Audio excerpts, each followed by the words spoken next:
'Twas the night before Christmas, when all through the house not a creature was stirring, not even a mouse. The stockings were hung by the chimney with care, in hopes that St. Nicholas soon would be there. The children were nestled, all snug in their beds, while visions of sugar plums danced in their heads. And Mama in her kerchief and I in my cap just settled our brains for a long winter's nap.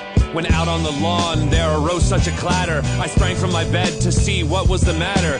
Away to the window I flew like a flash, tore open the shutters and threw up the sash. When what to my wondering eyes did appear but a miniature sleigh and 8 tiny reindeer, with a little old driver so lively and quick, I knew in a moment he must be Saint Nick.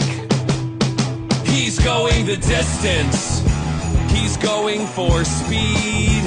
She's all alone on Christmas Eve. Because he's racing and pacing and plotting the way. He's merry and laughing and riding on his sleigh. He's racing and pacing and plotting the way.